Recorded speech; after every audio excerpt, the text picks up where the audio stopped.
यह कहानी है उस युवक की जिसने अपनी बुद्धि, साहस और दृढ़ संकल्प से इतिहास की दिशा बदल दी। यह कहानी है सम्राट चंद्रगुप्त मौर्य की। लगभग 2300 वर्ष पहले भारत अनेक छोटे छोटे राज्यों में बंटा हुआ था। उस समय मगध पर नंद वंश का शासन था। नंद राजा अत्यंत शक्तिशाली था, लेकिन उसकी प्रजा उससे खुश नहीं थी। चारों ओर अन्याय और भ्रष्टाचार फैला हुआ था। इसी दौर में एक साधारण परिवार में एक बालक का जन्म हुआ, चंद्रगुप्त। बचपन से ही चंद्रगुप्त साहसी और तेज बुद्धि का था। वो अपने साथियों के साथ खेलते समय भी राजा और सेनापति की भूमिका निभाता था। उसकी नेतृत्व क्षमता देखकर लोग आश्चर्यचकित रह जाते थे। एक दिन महान विद्वान और रणनीतिकार चाणक्य की नज़र उस बालक पर पड़ी। चाणक्य ने उसकी प्रतिभा को पहचान लिया। उन्होंने निश्चित किया कि यही बालक भारत के भविष्य को बदल सकता है।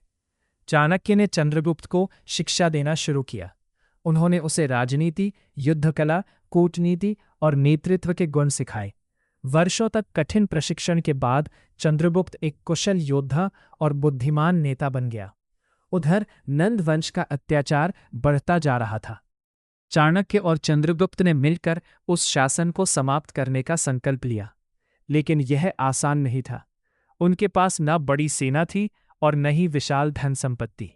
फिर भी उन्होंने हार नहीं मानी। धीरे धीरे उन्होंने लोगों का विश्वास जीता, सैनिकों को संगठित किया और एक शक्तिशाली सेना तैयार की।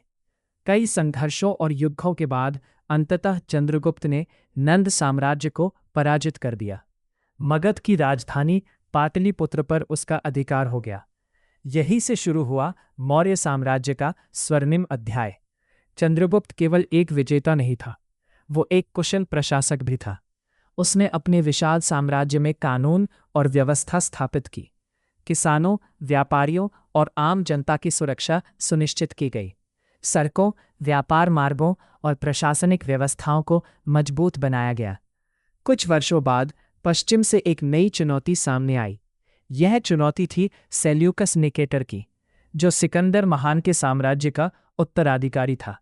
सेल्यूकस ने भारत पर आक्रमण किया, लेकिन चंद्रगुप्त की सेना के सामने वो टिक नहीं सका। अंततः उसे संधि करनी पड़ी। इस विजय ने चंद्रगुप्त की शक्ति को पूरे विश्व में प्रसिद्ध कर दिया। समय बीतता गया और मौर्य साम्राज्य भारत के सबसे विशाल साम्राज्यों में से एक बन गया। उत्तर में हिमालय से लेकर दक्षिण तक और पश्चिम से पूर्व तक उसका प्रभाव फैल चुका था। जीवन के अंतिम वर्षों में चंद्रगुप्त ने राज्यपाट अपने पुत्र बिंदुसार को सौंप दिया।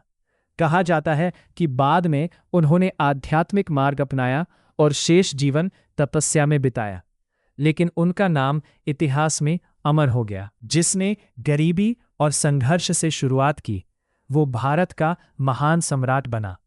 उसकी कहानी हमें सिखाती है कि दृढ़ संकल्प, सही मार्गदर्शन और अथक परिश्रम से कोई भी व्यक्ति असंभव को संभव बना सकता है।